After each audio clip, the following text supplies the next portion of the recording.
America में कौन सा नियामक क्रिप्टो की निगरानी करेगा, ये तय करने वाला विधेयक सदन में मतदान के लिए वर्षों से प्रतीक्षा कर रहा था। अब इसे एक तारीख मिल गई है और साथ में एक समस्या भी। सीनेट में बहुमत के नेता जॉन थ्यून ने शनिवार तड़के प्रस्ताव पेश किया और मतदान मंगलवार 15 सितंबर को तय कर दिया। ये सीनेट के अगस्त अवकाश से लौटने के अगले ही दिन पड़ता है। डेमोक्रेट्स ने उस अवकाश से पहले मतदान रोक दिया था। विधेयक को आगे बढ़ाने के लिए कम से कम 7 गैर रिपब्लिकन सदस्यों का समर्थन चाहिए और वे मत अभी मौजूद नहीं है। नैतिक नियमों और स्थिर मुद्राओं को लेकर बातचीत जारी है, जबकि 6 बैंकिंग संगठन सीनेटरों पर दबाव डाल रहे हैं कि धारकों को प्रतिफल देने पर लगे प्रतिबंध को और कड़ा किया जाए। पूर्वानुमान बाजारों में 1 सितंबर से पहले पारित होने का अनुबंध इस समय 2 सेंट पर चल रहा है। सितंबर में जो होगा वही तय करेगा कि क्रिप्टो बाजार का ढांचा कानून से तय होगा या जस का तस रहेगा।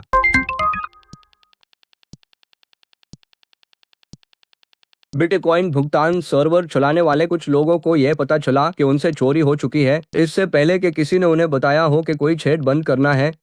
लाइटनिंग नोड यानी वे हमेशा चालू रहने वाली मशीनें जो व्यापारियों की ओर से तत्काल बिटकॉइन भुगतान आगे बढ़ाती हैं, खाली की जा रही हैं और मुक्त स्रोत सॉफ्टवेयर बीटीसी पे सर्वर चलाने वाले संचालक तेजी से पैच लगा रहे हैं। हार्डवेयर वॉलेट बनाने वाली फाउंडेशन और बिटकॉइन प्रकाशन सिटाडेल 21 दोनों ने कहा कि उनके नोड साफ कर दिए गए। कम से कम कुछ मामलों में परियोजना की सार्वजनिक चेतावनी जारी होने से घंटों पहले ही पैसा जा चुका था। इस पहली समस्या के नीचे एक दूसरी समस्या भी है। बीटीसी पे का कहना है कि जिस खामी पर अभी हमला हो रहा है वह वही नहीं है जिसे उसने अपने बदलाव विवरण में उजागर किया था। इसका अर्थ है कि प्रकाशित समस्या के विरुद्ध पैच लगा चुके संचालक भी अब तक असुरक्षित हो सकते हैं। अब तक चोरी गई कुल राशि सार्वजनिक नहीं की गई है।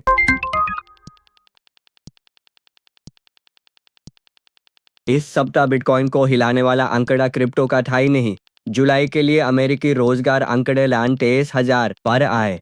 जिस महीने में पूर्वानुमान लगाने वालों को 80,000 की बढ़त की उम्मीद थी, उसमें अर्थव्यवस्था ने नौकरियां गंवाई और अपेक्षा तथा वास्तविकता के बीच 1,03,000 का अंतर रह गया।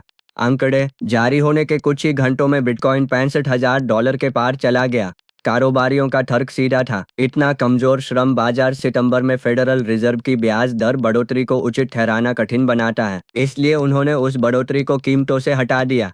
ये याद दिलाता है कि बिटकॉइन आज कहाँ खड़ा है। शेष वित्तीय तंत्र के इतने निकट के एक रोजगार रिपोर्ट उसे क्रिप्टो के भीतर की अधिकांश घटनाओं से अधिक हिला देती है। भावना कीमत के पीछे नहीं चली। भय और लालच सूचकांक 30 पर भय के दायरे में ही बना रहा। अभी सब्सक्राइब करें